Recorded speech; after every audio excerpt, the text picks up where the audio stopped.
Welcome to our next video about digital emergency response planning. Today we'll be taking a deep dive into business continuity versus disaster recovery. A common issue for many is the understanding the difference between business continuity and disaster recovery plans. While there is some similarities, the core activities are different. They start and stop at different times and they provide different value to the organisation. They are both essential to a digital emergency. Of the two terms, disaster recovery is an older concept and has its genesis in the late 60s and early 70s.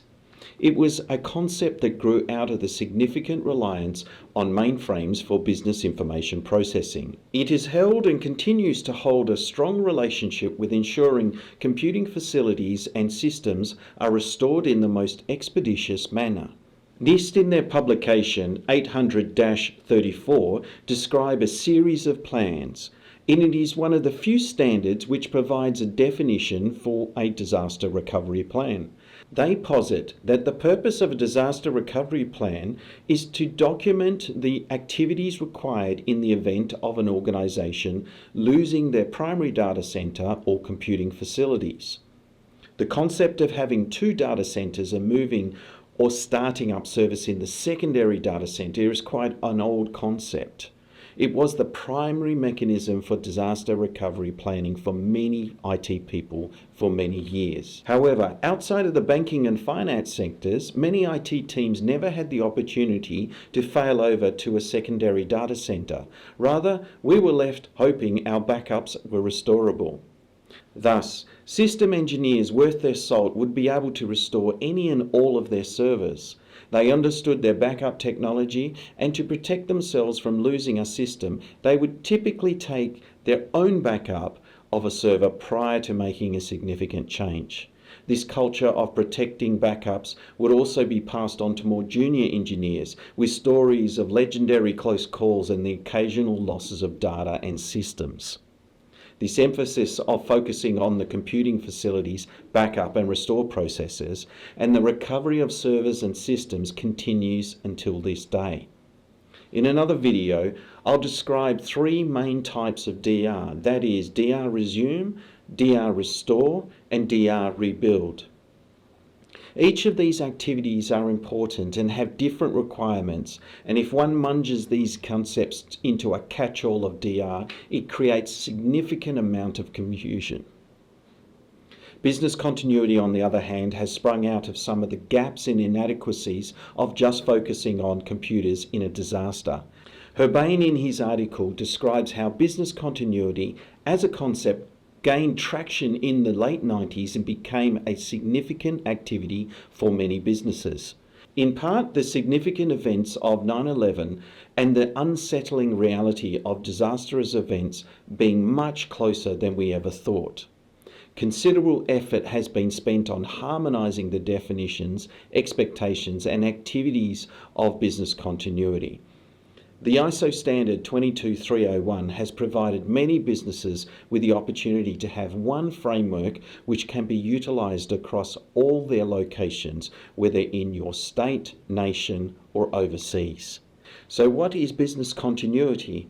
Well, business continuity in essence are the activities which an organisation implements on the occasion of a disastrous event, which enable the business to continue operating or continue with its primary activity. If you have viewed our previous videos, you'd be familiar with the Meta 5 disasters. Each of these disasters focus on specific disaster initiators. In part, these 5 cover the majority of issues and problems faced by an organisation in a disastrous event. At a minimum, all organisations can plan against these 5 situations and have a reasonably robust response ready. So, when a business activity stops or degrades to an unacceptable level, organisations will invoke their business continuity plan. Due to the much broader nature of business continuity, computing or computing facilities may or may not be involved. Therefore, it is quite common for a disastrous event not to invoke the disaster recovery plan. But a DR plan, disaster recovery plan, will always invoke a business continuity plan. For many organisations, their continuity plans will start with switching over to paper and manual processes. This will include ensuring cash-taking facilities after EFTPOS and credit card systems stop, paper order or processing sheets for frontline staff, switching the main phone line to a mobile phone or alternative site. You may be thinking that you would be able to utilise a local computer. Generally, computers have too many dependencies or prerequisites to enable them to be an intrinsic part of business continuity response. Laptops are of some use, but when the disruption impacts the network and electricity, they will have limited functionality or functionality for a limited time. To assist with understanding the life cycle of business continuity and disaster recovery, I have found this graphic to be extremely useful.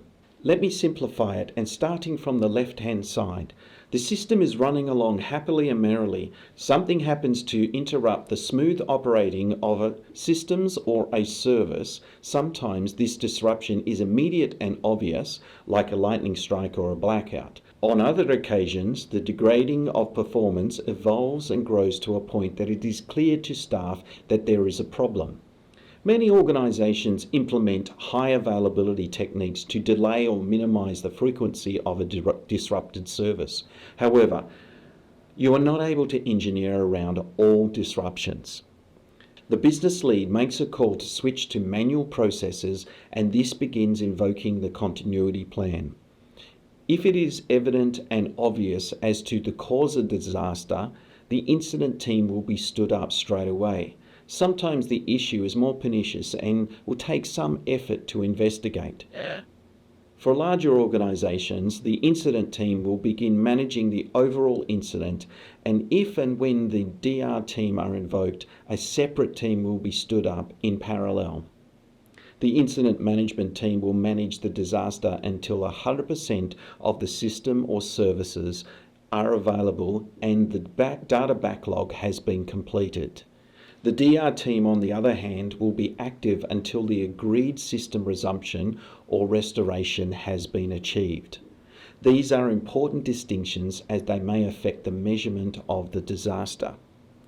In other videos, we cover off the terms RPO, RTO, MTPD, and MAO. The system resumption and agreed resumptions, as well as the strategies to estimate or calculate them. I hope this provides you with some insights and enable you to adapt and apply what we've discussed today.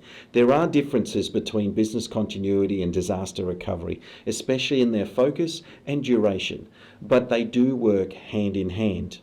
They are a partnership between the IT team and the other parts of the organisation to get back to providing excellent customer and client service.